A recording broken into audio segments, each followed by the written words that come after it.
नमस्कार सर्वांना। आज आपण बनवणार आहोत भरली वांगी एकदम गावाकडच्या पद्धतीने।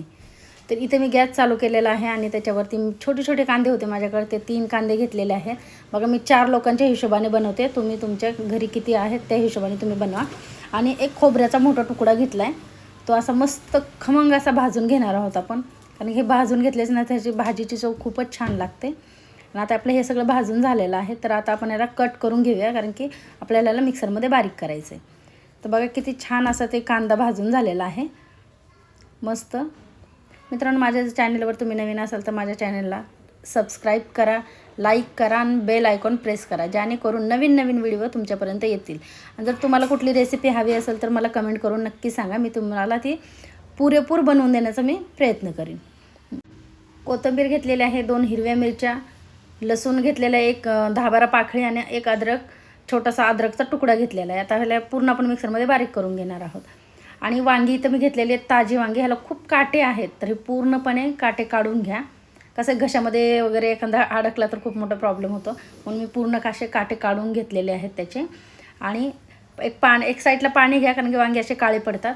जर तुम्ही तो मसाला तेलामध्ये फ्राय केला, जो आपण मिक्सरला वाटून घेतलेला आहे, तो पण तुम्ही वांग्यामध्ये भरू शकता, पण मी तसं नाही करणार आहे, कारण मी कूट भरणार आहे वांग्यामध्ये।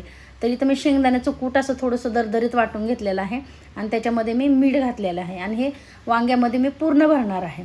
तर तुम्ही तो मसालाही भरू शकता, दोन्ही करू शकता, दोन्ही साईडने सेमच चव येते, पण खूप छान लागते ही भाजी भाकरीसोबत, चपातीसोबत आणि भातासोबतही।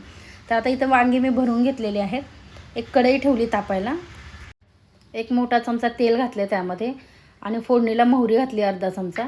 त्याचबरोबर आपण आता जिरे घालणार आहोत याच्यामध्ये एक अर्धा चमचा, आणि छान हे तडतडू देणार आहोत। आणि तडतडल्याच्या नंतर जे आपण वाटण केलं होतं मिक्सरला, ते ह्या तेलामध्ये टाकायचं आहे। छान ह्याला भाजून घ्यायचं आहे, पूर्ण मस्त असं तळून घ्या, जेणेकरून ह्याची चव खूप वाढेल। आणि आता याच्यामध्ये आपण अर्धा चमचा हळद घालणार आहोत। तिखट तुमच्या आवडीप्रमाणे घाला, मी 1 चमचा तिखट घातलं आहे, 1 चमचा धनापूड घातलं आहे, आणि मी ह्याच्यामध्ये गरम मसालाही 1 चमचा घातलेला आहे धनापूडसोबत। आणि आता जे वांगे आपण केले होते ते ह्याच्यामध्ये घालणार आहोत। छान अशी परतून घ्या ही वांगी, 2 मिनटं झाकण ठेवून द्या, 1-2 मिनटांनी त्याचं झाकण काढून परत ते परतून घ्या, तो मसाला पूर्ण आपल्या वांग्याला लागलेला असतो तेव्हा। आणि पाणी घाला तुमच्या आवडीप्रमाणे, जेवढा तुम्हाला थिकनेस हवा त्याप्रमाणे तुम्ही त्यात पाणी घाला। तर मी 4 माणसांसाठी बनवते आणि भातावर पण मी हीच भाजी खाणार आहे, त्याच्यामुळे ह्याचा मी रस्सा जास्त ठेवलेला आहे। आणि छान बघा असा उकळत आलेला आहे। जर तुम्हाला शेंगदाण्याचं कूट बारीक लागत असेल तर बारीक करून घ्या, पण आमच्यात दरदरीतच आवडतं, त्यामुळे मी दरदरीत ठेवलेलं आहे। आणि आपली फायनली भाजी तयार झालेली आहे।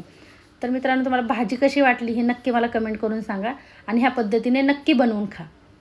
आणि मी एक भरता वांग्याची नवीन रेसिपी ट्राय केलेली आहे, नक्की माझ्या चॅनलवरती जाऊन त्याची शॉर्ट टाकलेली आहे, ते नक्की बघा। Bye bye.